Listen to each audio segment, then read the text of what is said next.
James, can't thank you enough for joining us on a Monday morning, and you're going to have a long day and a long night, hopefully an exciting night ahead. Happy New Year to you. I hope you and your family had a great Christmas. I assume everybody's doing all right. Yeah, everything's good, Tom. I appreciate it. Happy New Year to you, and thanks for having me. Absolutely. So, James, you and I talked about this a little more than a week ago. In my opinion, in the 30 something years that I've been around Cincinnati, longer than that, what am I talking about? For almost 50 years. Lived out of town a little bit. But I can remember a lot of big time games here that were played. I remember during the Boomer years when Chicago came to town, but that was a Saturday after or Sunday afternoon, 1 o'clock game.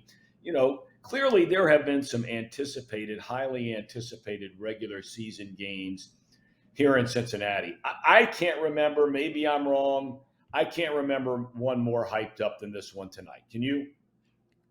I can't, and spoiler alert, I don't go as far back, but I certainly remember some of these big games, right? The as bad as the '90s were, how cool was it when Chad and Carson and that group was on Monday Night Football multiple times, and whether it was playing the Colts, which ended up being a loss, the Chad proposal game, that was a pretty anticipated game.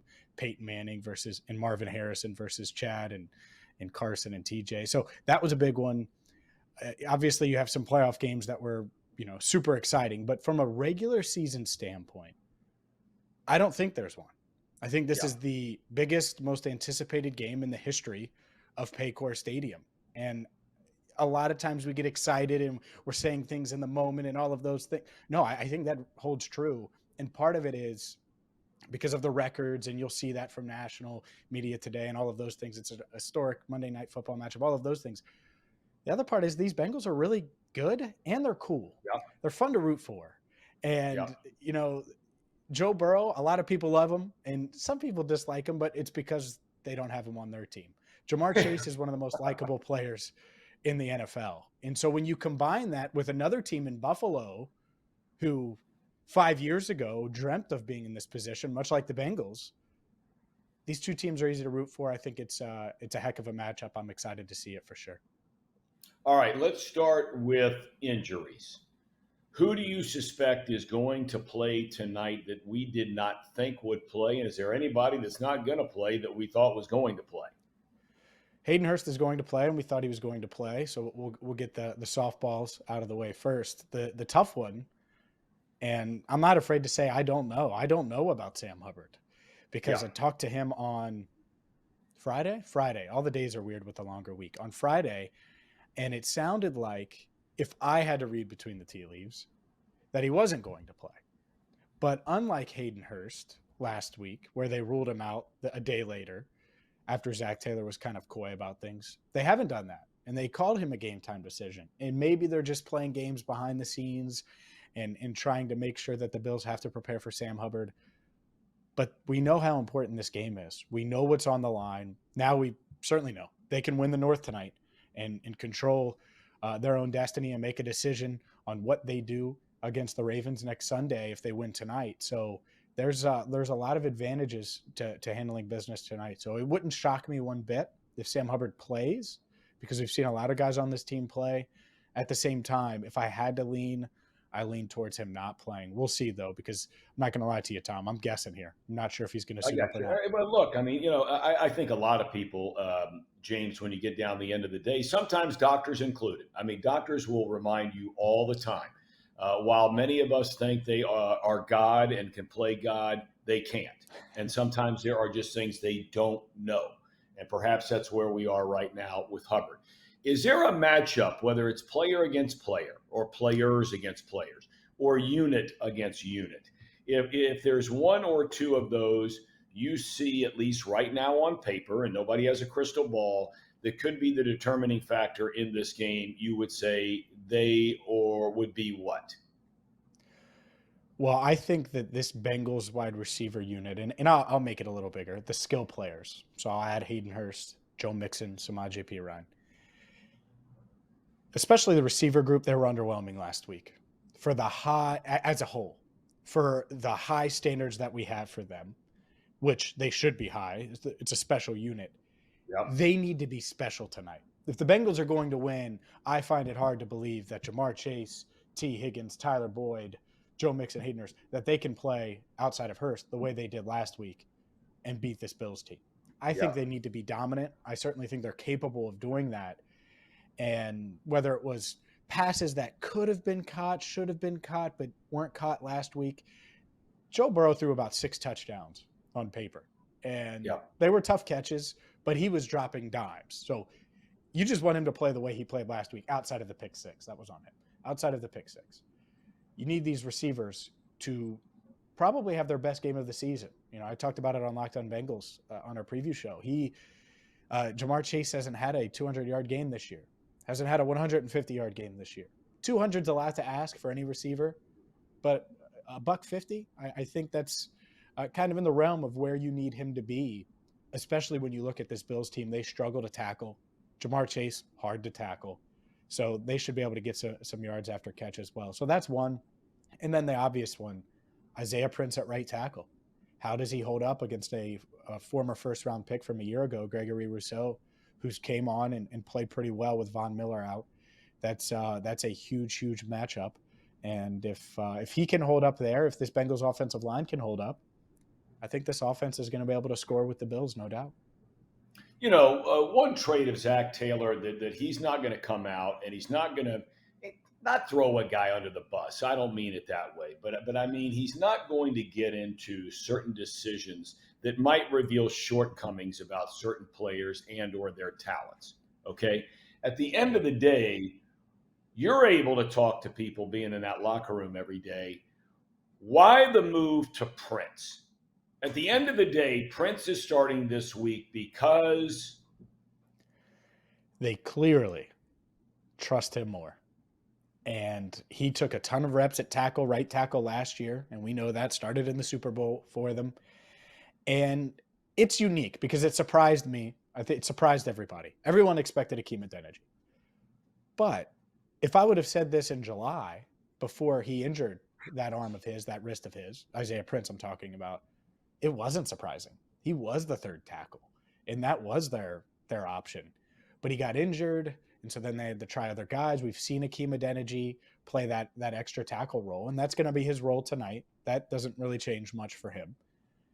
And I think they looked at it. They said, oh, well, Isaiah's healthy, and even though he's on the practice squad, that's our guy. Now, that doesn't mean that it has to stay that way. If he struggles, he's still on the practice squad. They could just go to Hakeem Adeniji tonight or next week or, you know, in the playoffs. So I don't think he's signed, sealed, delivered, the starting right tackle for the rest of the season. But they looked at it, and when it came down to it, regardless of him being on the practice squad, I think they said, hey, let's roll with the guy we trust the most. All right, I want to bounce around, James, with you about a couple other topics around the league because you're very tuned into what else is happening. And we'll start in the AFC North. Baltimore loses again last night. Bengals need a tie or a win in either of their last 2 games, their division champs. We know that. Baltimore has now slipped down to the number 7 or 6 seed, in the AFC playoff picture. They don't know, like you were referring to earlier. I don't think anybody knows. I don't think Lamar Jackson knows if he's playing this coming Sunday or not. The bottom line is, after initially winning some games without him, now they're not winning games and looking very bad without him.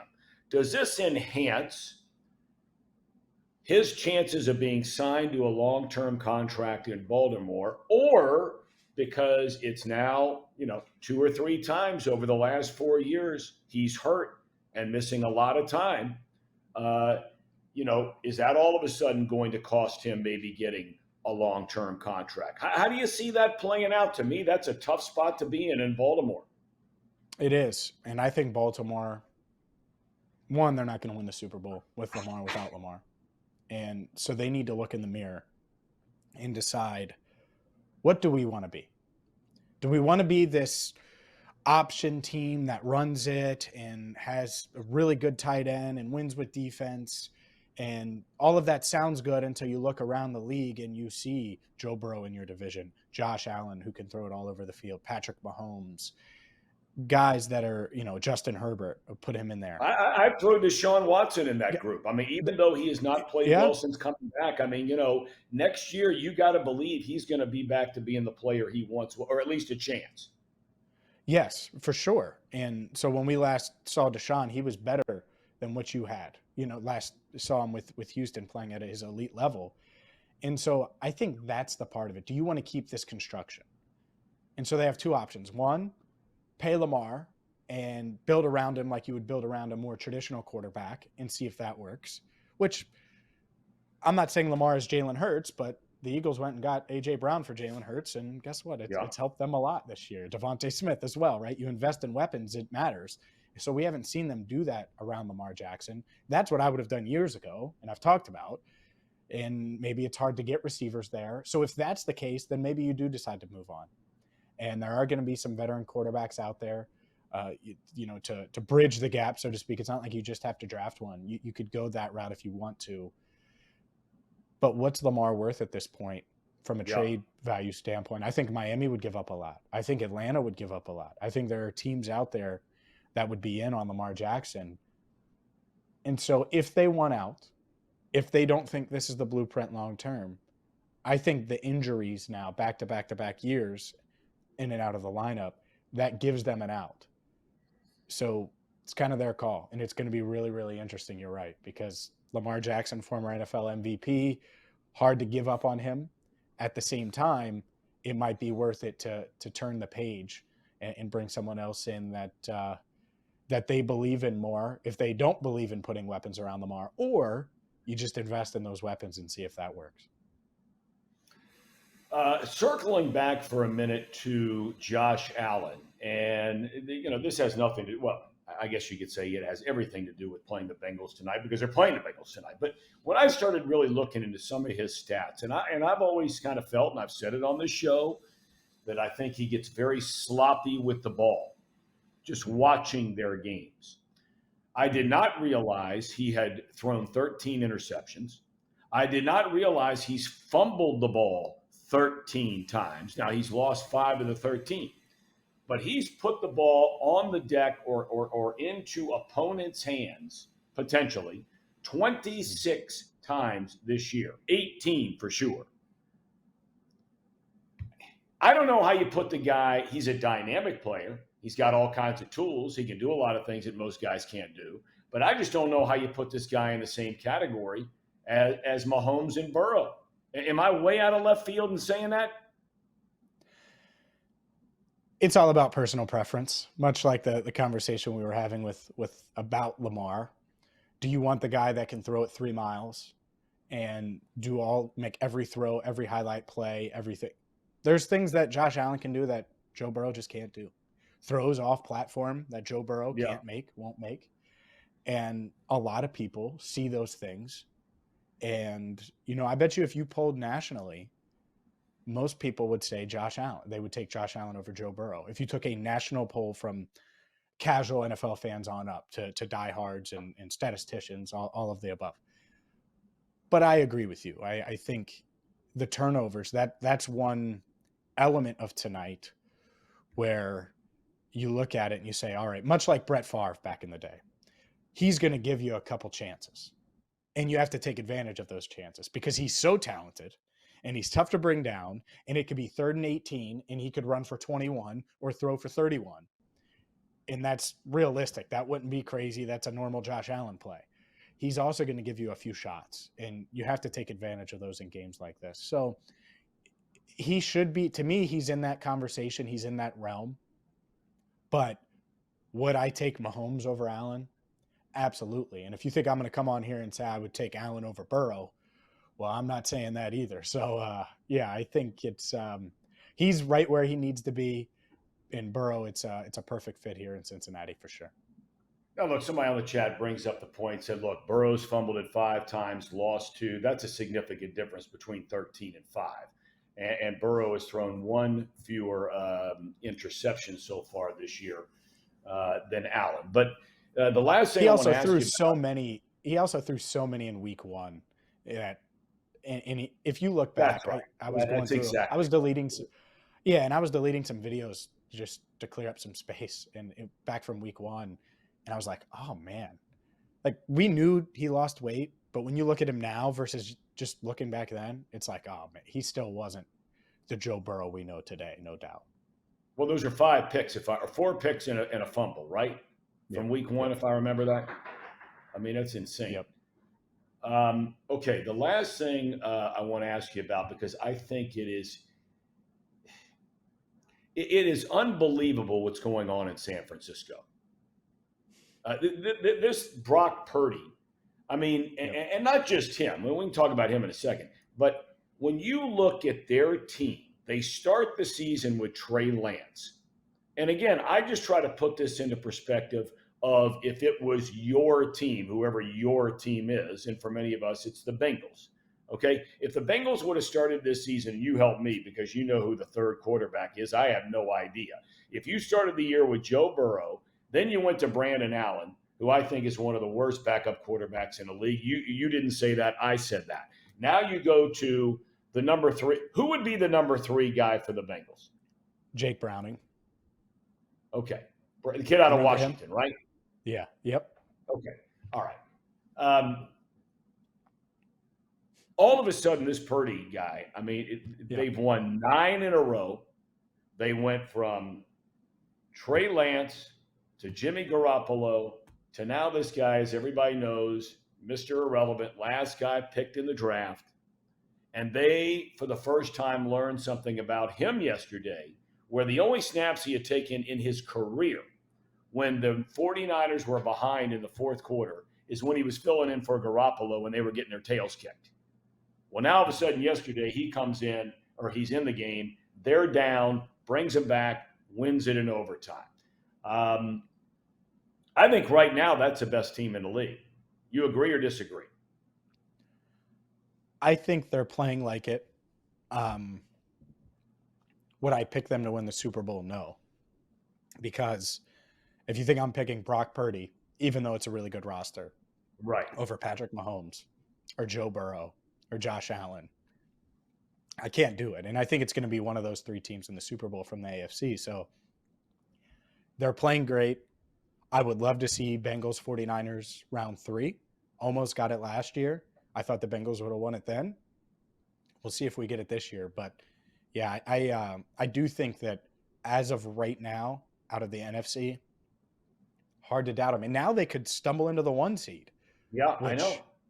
Man, if they get the 1 seed, then yeah, they're certainly the favorites in the NFC, and they might be regardless because of that offense, the weapons, the ability, that defense. I get it. They gave up points yesterday, but that's good for them. That's good to test them that way because the defense stepped up and made big plays down the stretch and obviously in overtime as well. Well, James, you're a lucky man. You get to be there in person tonight. I know it'll be a very, very late night. We thank you for taking the time to join us today. And enjoy the game tonight, my friend. You're a lucky man to be there. Will. I'm excited. It's. I just hope it delivers. I hope it's a close one, a tight one, and who knows. So you mentioned tie earlier in this interview. Hopefully it's not a tie because that means that there's an overtime period, which would mean it would be a late night. Yes. Let's hope and pray, just for everybody's sake. Ties only happen in soccer. They don't happen in football, or they shouldn't happen in football. All right. Have a good one tonight, my friend. Take care, James. Thanks, Thom. You too.